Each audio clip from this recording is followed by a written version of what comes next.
तो दोस्तों, कैसे हैं आप सभी। उम्मीद करते हैं आप सभी स्वस्थ होंगे। आप सभी का बहुत बहुत स्वागत है हमारे YouTube चैनल ट्रिकी हिंदी पर। दोस्तों, आज की ये वीडियो बहुत ज़्यादा महत्वपूर्ण होने वाली है। इस वीडियो में हम बात करने वाले हैं व्यंजनों के बारे में, जो कि वर्णमाला के अंतर्गत आते हैं। अगर आपने हमारी पिछली क्लासेस मिस कर दी हैं तो चैनल की प्लेलिस्ट में जाकर आप उन क्लासेस को देख सकते हैं। निःशुल्क हिंदी बैच नाम से क्लासेस पड़ी हुई हैं, जिसमें हम यूपी टेट की हिंदी की थ्योरी वाइज चैप्टर वाइज तैयारी करा रहे हैं। और उम्मीद करते हैं कि इससे आप तैयारी करेंगे तो आपका एक भी प्रश्न नहीं छूटेगा। तो चलिए अपनी वीडियो को शुरू करते हैं। बात करते हैं व्यंजन के बारे में। क्या होते हैं व्यंजन, आइए जानते हैं परिभाषा के माध्यम से। जिन वर्णों का उच्चारण स्वरों की सहायता से होता है उन्हें व्यंजन कहते हैं। अर्थात हम जब व्यंजन का उच्चारण करेंगे तो स्वर की सहायता लेनी पड़ेगी। अर्थात जब हम का उच्चारण करेंगे तो हम स्टार्ट तो का से करेंगे, लेकिन उसका अंत होते होते स्वर की आवाज़ आ की आवाज़ आने लगी। चाहे तो आप उच्चारण कर कर देख सकते हैं, जैसे कि का, तो का से स्टार्ट किया लेकिन अंत में आ की ध्वनि आने लगी। अर्थात स्वरों की सहायता के बिना व्यंजन का उच्चारण नहीं हो सकता। अब बात करते हैं व्यंजनों के भेद के बारे में। तो व्यंजन के भेद या प्रकार कितने होते हैं, आइए जानते हैं। पहले जानते हैं प्रयत्न के आधार पर व्यंजनों के प्रकार। तो पहला प्रकार होता है स्पर्श व्यंजन। स्पर्श व्यंजन क्या होते हैं, आइए जानते हैं। ये व्यंजन कंठ, तालु, मूर्धा, दंत और ओष्ठ से उच्चारित होते हैं। इनकी संख्या 25 होती है। तो स्पर्श व्यंजन हमारे 25 होते हैं और इनका उच्चारण स्थान होता है कंठ, तालु, मूर्धा, दंत और ओष्ठ। ये उच्चारण स्थान होते हैं। अब हम जानते हैं कि स्पर्श व्यंजन जो हमारे 25 होते हैं वो कौन कौन से होते हैं और कौन से व्यंजन का उच्चारण कंठ होता है, कौन से व्यंजन का उच्चारण तालु और किसका उच्चारण मूर्धन्य और किसका दंत और किसका ओष्ठ से उच्चारण होता है, आइए जानते हैं। तो ये हमारे 5 वर्गों में विभाजित होते हैं। प्रत्येक वर्ग में 5 व्यंजन दिए गए होते हैं। तो बात करते हैं पांचों वर्ग के बारे में। तो पांचों वर्ग हमारे, पहला वर्ग होता है, पहला वर्ग है हमारा का वर्ग, जिसके अंतर्गत क, ख, ग, घ, अंगा ये 5 आते हैं। दूसरा वर्ग है हमारा चा वर्ग, जिसके अंतर्गत चा, छा, जा, झा यहाँ आते हैं। तीसरा वर्ग है हमारा टा वर्ग, जिसके अंतर्गत टा, ठा, डा, ढ, अड़ा आता है। चौथा वर्ग है हमारा ता वर्ग, जिसके अंतर्गत ता, थ, दा, धा, ना ये आते हैं। और पांचवा वर्ग है हमारा पा, फा, बा, भा, मा ये 5 व्यंजन आते हैं। तो 5 वर्ग हैं हमारे का वर्ग, चा वर्ग, टा वर्ग, ता वर्ग और पा वर्ग। और इनके अंतर्गत 5-5 अर्थात 25 व्यंजन आते हैं, जिन्हें हम स्पर्श व्यंजन कहते हैं। और इन पांचों वर्गों के व्यंजन बहुत ज़्यादा महत्वपूर्ण हो जाते हैं। अब इन वर्गों के उच्चारण स्थान को हम ऐसे याद कर सकते हैं, जैसे हम लिख लें के, टी, एम, डी और ओ। का वर्ग का उच्चारण स्थान के अर्थात कंठ, चा वर्ग का उच्चारण स्थान टी अर्थात तालु, टा वर्ग का एम फॉर मूर्धन्य, ता वर्ग का डी फॉर दंत, पा वर्ग का ओ फॉर ओष्ठ। अर्थात हम कचट तप करके इनके वर्ग को याद कर सकते हैं और के टी एम डी ओ इसके माध्यम से इनके उच्चारण स्थान को आराम से याद कर सकते हैं बहुत ही सरलता से। के फॉर कंठ, टी फॉर तालु, एम फॉर मूर्धन्य, डी फॉर दंत, ओ फॉर ओष्ठ। बहुत ही आसान सी ट्रिक है इनके उच्चारण स्थान को याद करने की। का वर्ग का उच्चारण स्थान कंठ, चा वर्ग का उच्चारण स्थान तालु, टा वर्ग का उच्चारण स्थान मूर्धन्य, ता वर्ग का उच्चारण स्थान दंत, पा वर्ग का उच्चारण स्थान ओष्ठ। बहुत ही सरलता से आप स्पर्श व्यंजनों के सभी उच्चारण स्थान को याद कर सकते हैं। तो आशा करता हूँ आपको समझ में आ गया होगा। नहीं आया हो तो आप इसका स्क्रीनशॉट लेकर रख सकते हैं और कई बार रिवाइज करके आप आसानी से इसे याद कर सकते हैं। अब बात करते हैं और कुछ हमारे व्यंजन हैं उनके बारे में।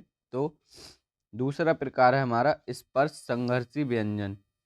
स्पर्श व्यंजन हमारे 25 होते हैं और स्पर्श संघर्षी व्यंजन हमारे 4 होते हैं, जो हैं चा, छा, जा और झा। ये हमारे 4 व्यंजन स्पर्श संघर्षी व्यंजन होते हैं। इनसे भी पेपर में प्रश्न पूछा जाता है। उसके बाद है अगला प्रकार संघर्षी व्यंजन। ये हमारे होते हैं खा, ग, जा, श, श, सा और हा। ये हमारे संघर्षी व्यंजन होते हैं। और अगला प्रकार है हमारा पार्श्विक व्यंजन, जो कि हमारा एक होता है वो ला इम्पोर्टेंट हो जाता है, पेपर में प्रश्न पूछा गया है। पार्श्विक व्यंजन कौन सा होता है तो ला होता है। इसी प्रकार अगला प्रकार आता है हमारा लुंठित। लुंठित व्यंजन हमारा होता है रा। ये भी इम्पोर्टेंट है, इससे भी पेपर में प्रश्न आया है। लुंठित रा होता है। और एक नया प्रश्न पेपर में आने लगा है कि उच्छिप्त व्यंजन कौन से होते हैं। तो उच्छिप्त व्यंजन हमारे ण और य होते हैं। ये हमारे उच्छिप्त व्यंजन कहलाते हैं। इन्हें भी आपको याद रखना है, पेपर में इनसे भी प्रश्न पूछा जा सकता है। आज की वीडियो में जितने भी आपको प्रकार बताए जा रहे हैं सभी से पेपर में प्रश्न आता ही आता है, इसलिए आज की वीडियो बहुत महत्वपूर्ण है। अगले प्रकार की बात करते हैं। अगला है हमारा अर्धस्वर। अर्धस्वर हमारे 2 होते हैं, जैसे य और बै। ये हमारे अर्धस्वर होते हैं। इनसे भी पेपर में प्रश्न पूछा गया है। उसके बाद हमारा अगला प्रकार है अंतस्थ व्यंजन, जो हमारे 4 होते हैं, य, रै, लै और वै। ये हमारे 4 अंतस्थ व्यंजन होते हैं। इसके बाद अगला प्रकार आता है हमारा संयुक्त व्यंजन। संयुक्त व्यंजन हमारे कौन कौन से होते हैं ये भी पूछा जा सकता है। और संयुक्त व्यंजन का निर्माण किस प्रकार से होता है ये भी पूछा जा सकता है। तो संयुक्त व्यंजन हमारे होते हैं छा, त्रा, ज्ञा और स्रा। ये 4 हमारे संयुक्त व्यंजन होते हैं। अब इनके निर्माण की बात करते हैं कि इनका निर्माण कैसे होता है। तो छ का निर्माण का और शा से मिलकर होता है। और आपको ध्यान रखना है कि कै के नीचे हलंत लगेगा। इसी प्रकार त्रा का निर्माण आदि ता और रा से होता है। ये भी ध्यान रखना है, पेपर में संयुक्त व्यंजन की संख्या या फिर उनके प्रकार न पूछ करके उनका निर्माण किस प्रकार होता है आपसे पूछा जा सकता है। अगला है हमारा ज्ञा। ज्ञा का निर्माण जय और यहाँ से मिलकर होता है। उसी प्रकार श्रा का निर्माण शा और रा से मिलकर होता है। तो ये हमारे संयुक्त व्यंजन के निर्माण की सभी व्यंजन हैं। आप लोग इसे आराम से याद कर सकते हैं, चाहे तो आप स्क्रीनशॉट लेकर रख सकते हैं। उम्मीद करता हूँ कि यहाँ तक आपको अच्छे से समझ में आया होगा। समझ में आ रहा है तो वीडियो को लाइक कर दें। आगे बात करते हैं नासिक के या अनुनासिक व्यंजन कौन से होते हैं उनके बारे में। तो जिन व्यंजनों के उच्चारण के समय वायु मुख से ना निकलकर नासिका मार्ग से बाहर निकलती है उन्हें नासिक या अनुनासिक व्यंजन कहते हैं। कहने का तात्पर्य यह है,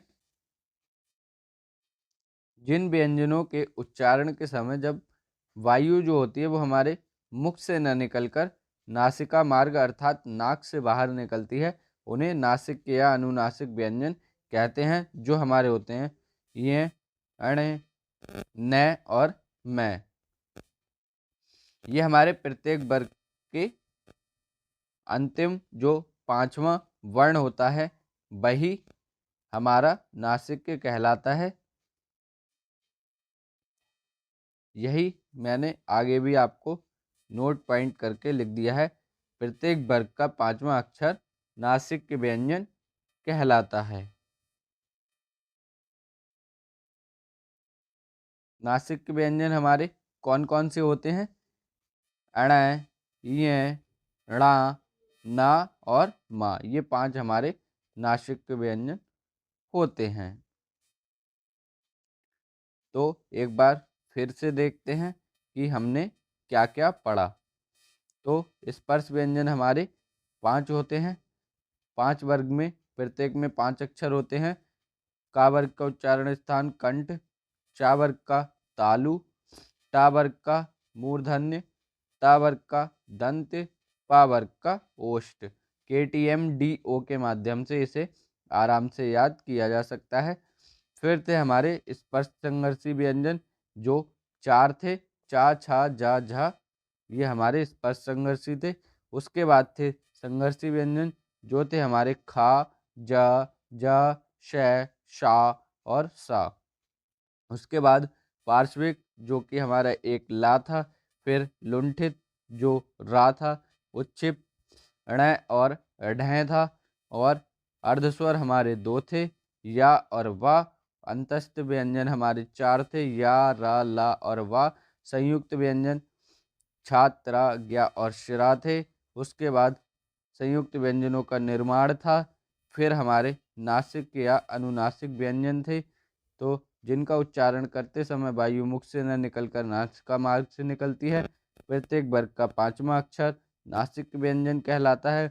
तो उम्मीद करता हूँ वीडियो अच्छी लगी होगी। वीडियो पसंद आई है तो वीडियो को लाइक कर दें, अपने सभी दोस्तों में शेयर कर दें और वीडियो में कमेंट में ज़रूर बताएं कि वीडियो कैसी लगी। Thank you for watching. मिलेंगे अगली वीडियो में, तब तक के लिए स्वस्थ रहिए। धन्यवाद।